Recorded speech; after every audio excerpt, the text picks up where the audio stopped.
আলোচনা করব একাদশ শ্রেণীর ফার্স্ট সেমিস্টারে বাংলা বিষয়ে কী ধরনের প্রশ্নপত্র হতে চলেছে তোমাদের প্রত্যেকের নিজ নিজ স্কুলে। আশা করি তোমরা ইতিমধ্যে জেনে গেছো যে তোমাদের বাংলা অর্থাৎ তোমাদের বাংলা সহ অন্যান্য বিষয়ের প্রশ্নপত্র তোমাদের বিদ্যালয়ের শিক্ষক শিক্ষিকা মণ্ডলী তৈরি করবেন। তাই প্রশ্ন খুব সহজ হবে, এটা নিয়ে কোনো চিন্তা নেই। প্রশ্ন কত নম্বরের হবে তোমরা প্রত্যেকে জানো।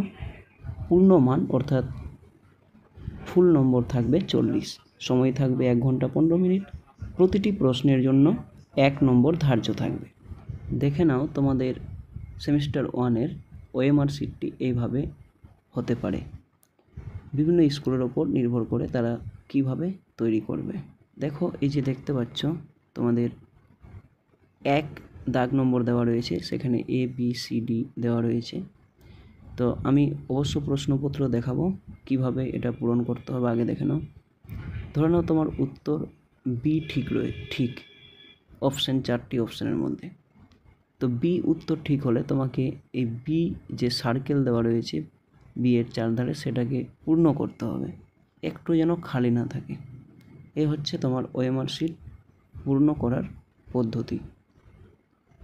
বন্ধুরা, ভিডিও যেহেতু অনেক পরিশ্রম করে বানানো, তাই চ্যানেলে নতুন হলে অবশ্যই চ্যানেলটি সাবস্ক্রাইব করবে এবং নিচে দেওয়া নোটিফিকেশন বেল আইকনটি অন করে রাখবে আমার ভিডিও সবার আগে পাওয়ার জন্য। চলো তাহলে এবার একটি প্রশ্ন সেট আমরা আলোচনা করি কী ধরনের তোমাদের ক্লাস 11-এর প্রথম সেমিস্টারে বাংলা প্রশ্ন হতে চলেছে। দেখো, সঠিক উত্তর নির্বাচন করো, এই ধরনের প্রশ্ন তুমি বেশ কিছুটা পাবে প্রতিটি গল্প, কবিতা, প্রবন্ধ থেকে। যেমন প্রথমেই পুঁই মাচা গল্প থেকে প্রশ্ন থাকবে তোমার প্রশ্নপত্রে। তোমরা জানো এই অংশ থেকে অর্থাৎ এই গল্প থেকে মোট 8টি প্রশ্ন থাকছে, অর্থাৎ এই গল্পটি তোমাদের জন্য ভীষণ গুরুত্বপূর্ণ। ঠিক এরকম তোমাদের আরেকটি ক্যাটাগরিতে প্রশ্ন সেট হতে পারে, সেটা হচ্ছে এই যে দেখো, সত্য মিথ্যা নির্ণয় করো। অর্থাৎ তোমাকে 4টি লাইন দেবে এবং সেই 4টির মধ্যে কোনটা ঠিক আর কোনটা ভুল, অর্থাৎ কোনটা সত্য কোনটা মিথ্যে, এরকম কোশ্চিন থাকবে। তারপরে দেখো তুমি 8 নম্বরে এরকম আছে যে সঠিক উত্তরটি নির্বাচন করো, অর্থাৎ MCQ আকারে। দেখো, বিড়াল প্রবন্ধ থেকে সঠিক উত্তর নির্বাচন করতে বলেছে। তারপর দেখো আরেকটি ক্যাটাগরি, সেটা হচ্ছে যে তোমার ছক, এই যে দেখতে পাচ্ছ তার উপরে রয়েছে শূন্য স্থান পূরণ করো। এই ধরনের 5-6টি ক্যাটাগরি থাকবে। তারপরে দেখো 31 নম্বরে প্রদত্ত বিবৃতি বি, অর্থাৎ হচ্ছে বিবৃতি আর কারণের কা। এই যে দেখো অপশান দেওয়া রয়েছে বি এবং কা দুটোই ঠিক, অর্থাৎ এই যে বিবৃতি আর কারণ দুটি লাইন দেওয়া রয়েছে, তাদের মধ্যে বিবৃতি এবং কারণ দুটোই ঠিক, নাকি কা অর্থাৎ কারণ আর বি অর্থাৎ বিবৃতি এর যথাযথ ব্যাখ্যা কোনটি ঠিক, এটা তোমাকে নির্বাচন করতে হবে।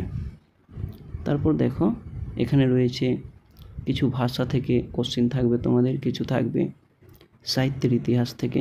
তোমরা অবশ্য জানো নম্বর বিভাজনটি, আর একবার পারলে দেখে নিও, নোট যে কোনো নোট বইয়ের প্রথমেই দেওয়া রয়েছে। আমি এর আগের ভিডিওতে আলোচনা করেছি সিলেবাস এবং নম্বর বিভাজন নিয়ে। এখানে আরেকটি শূন্য স্থান দেখতে পাচ্ছি আমরা।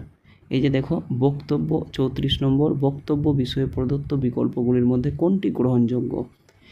বক্তব্য 1-এ দিয়েছেন, বক্তব্য 1 এবং বক্তব্য 2 দেওয়া রয়েছে, এর মধ্যে কোনটা ঠিক আর কোনটা ভুল কিংবা কোনটা গ্রহণযোগ্য। তারপরে আবার 40 নম্বরে দেখো শূন্য স্থান রয়েছে।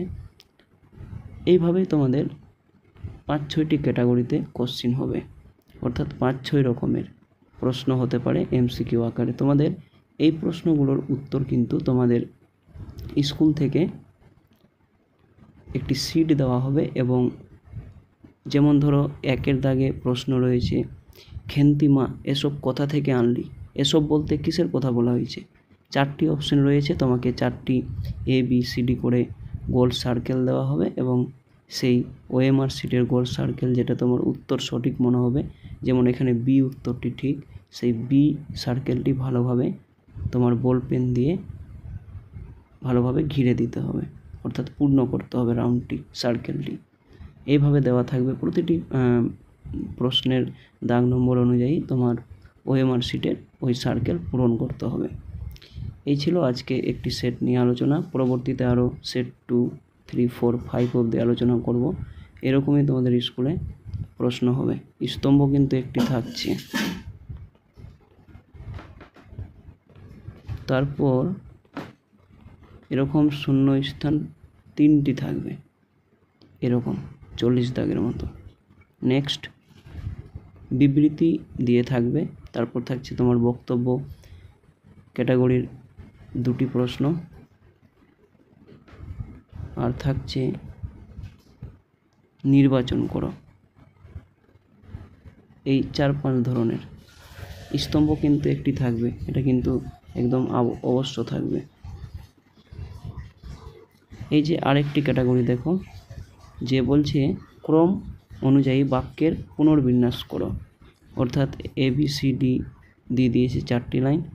এবার কোনটি গল্পের আগে ছিল, তারপর কোনটি ছিল, তারপর কোনটি ছিল, তারপর কোনটি লাইন ছিল, এইভাবে করে একটি ক্যাটাগরি তোমরা পাবে। এই ছিল আজকের আলোচনা। পরবর্তীতে এরকম আরও সেট 2 দেখার জন্য অবশ্য অপেক্ষা করো, খুব তাড়াতাড়ি নিয়ে আসছি।